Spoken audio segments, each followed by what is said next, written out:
আজ বীরভূমের বিজেপি এবং তৃণমূল কংগ্রেস মনোনয়নপত্র দাখিল করল। সিউড়িতে জেলা শাসকের দপ্তরে মনোনয়নপত্র দাখিল করেন সিউড়ি বিধানসভা, দুবরাজপুর বিধানসভা, ময়ূরেশ্বর বিধানসভা এবং সাঁইথিয়া বিধানসভার বিজেপি ও তৃণমূল প্রার্থীরা।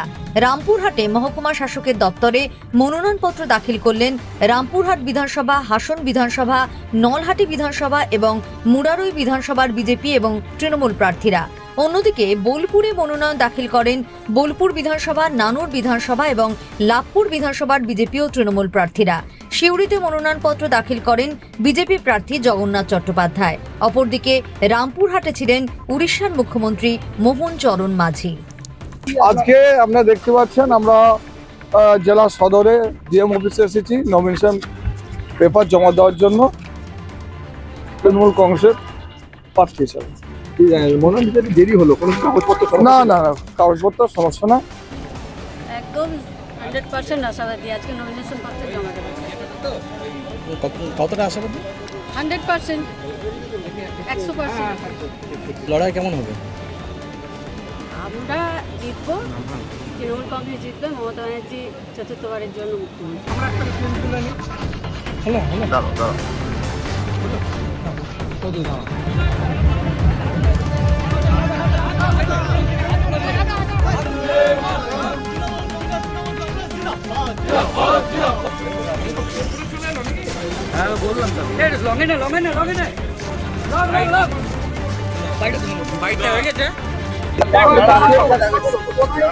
আজকে নমিনেশন করতে এসেছি 290 ময়ূরেশ্বর বিধানসভা থেকে।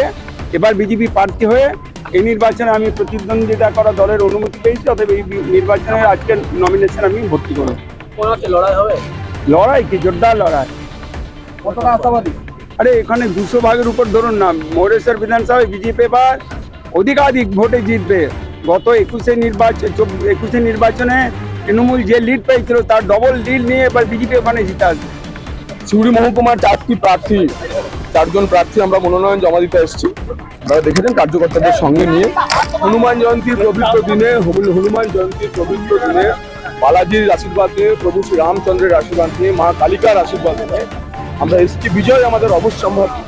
আজকের দিন থেকেই আমরা আমাদের বিজয় সংকল্প যে শঙ্খনাদ র্যালি, সেই র্যালি করলাম।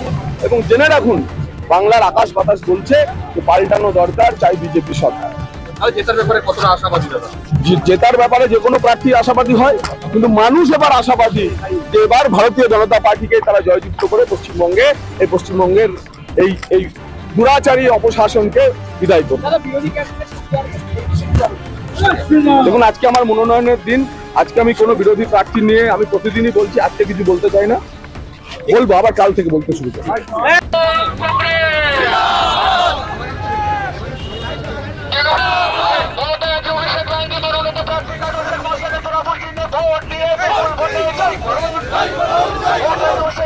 ভালো লাগছে। আমার মুখ্যমন্ত্রী মমতা বন্দ্যোপাধ্যায় এবং সর্বভারতীয় তৃণমূল কংগ্রেস দলের অভিষেক বন্দ্যোপাধ্যায় আমাকে হাসান বিধানসভা কেন্দ্রে বলেছেন। স্বভাবতই ওনাদের নির্দেশে, রাজ্য নেতৃত্বের নির্দেশে হাসান বিধানসভা কেন্দ্রে জোড়াফুল চিহ্নে আজকে মনোনয়নপত্র দাখিল করব। এবং এখানকার মামাটি মানুষের সৈনিক যারা আছে, এখানকার তৃণমূল কংগ্রেস সংগঠন যেটা আছে, আমাদের রামপুরহাট 2 নম্বর ব্লকের আমাদের শ্রদ্ধেয় সম্মানীয় সুকুমার দার নেতৃত্বে ওই ব্লকের যে শক্তিশালী সংগঠন আছে, নলহাটি 2 নম্বর ব্লকের ফাইন্যান্স কমিটি সহ অঞ্চলের যারা সভাপতি সহ বুথ সভাপতি, ত্রিস্তর গ্রাম পঞ্চায়েতের উত্তীর্ণ জনপ্রতিনিধি যারা আছে, তাদের যে সংগঠন আছে, সেই সংগঠন শক্তিশালী সংগঠন। স্বভাবতই হাসান বিধানসভায় জোড়াফুলি ফুটবে। হাসান বিধানসভা মানুষ দুহাত ভরে মমতা বন্দ্যোপাধ্যায় যে যতমুখী প্রকল্পগুলো বাস্তবায়িত করেছেন তার নিরিখে লাইন দাঁড়িয়ে ভোট দেবে, নিজের ভোট নিজে দেবে। মমতা বন্দ্যোপাধ্যায়, অভিষেক বন্দ্যোপাধ্যায় মনোনীত প্রার্থী যদি ভোট দেয়। হাসন একটা শোরগোল পড়েছে যে এবার বিজেপি 5000 ভোট ক্রস করবে না। সব ভাইজানরা আছে আমাদের, কি বলবেন? দেখুন, সময়ই কথা বলবে। এ বিষয়ে আমি কোনো মন্তব্য করতে চাই না। আমার প্রতিপক্ষ যে আছে সকলেই ভোট যুদ্ধে জেতার জন্যই তারা নিশ্চয়ই অবতরণ করেছে। দিনের শেষে একটা কথা বলবো, মাননীয় মুখ্যমন্ত্রী মাননীয় মমতা বন্দ্যোপাধ্যায়ের নির্দেশে এবং নেতৃত্বে, অভিষেক বন্দ্যোপাধ্যায়ের নির্দেশ এবং নেতৃত্বে হাসান বিধানসভা কেন্দ্রের মমতা বন্দ্যোপাধ্যায়, অভিষেক বন্দ্যোপাধ্যায় যারা সৈনিক আছে, 365 দিন মানুষের সুখ দুঃখ আপদ বিপদে মানুষের হয়ে কাজ করেছে। এখন বাংলার মানুষ তৃণমূল কংগ্রেসকে বিসর্জন দেবে 23 তারিখে। তাই তৃণমূল যতই তারা স্লোগান দেখ, ভারতীয় জনতা পার্টির প্রতি মানুষের যে আস্থা, আগামী 23 তারিখে তার জবাব নিশ্চিতভাবে তৃণমূল পাবে। বাংলার মানুষ পরিবর্তন করতে চলেছে, তাই তৃণমূলের পতাকা নিয়ে আমাদেরকে স্বাগত জানানোর দরকার নেই। ভারতীয় জনতা পার্টি আগামী দিনে সরকার আছে। দেখুন, জয় বাংলা স্লোগান দিয়ে বাংলার উন্নয়ন করতে পারেনি, তাই বাংলার মানুষ তৃণমূল কংগ্রেসকে রিজেক্ট করে দিয়েছে। 23 তারিখে সিপিএম মেশিনে মানুষ তার জবাব দেবে। আজকে আমাদের হনুমান জয়ন্তী, হনুমানের জন্মদিন আজকে। আজকে আমাদের কাছে খুব শুভ, প্লাস আমাদের লক্ষ্মীবার, বৃহস্পতিবার। আজকে দিনটা আমার কাছে মনে করি শুভ। 12টার আগে আমি নমিনেশন ফাইল করবো। সিউড়ি আসন জেতার ব্যাপারে বা কি ব্যাপারে কি ভাবছেন?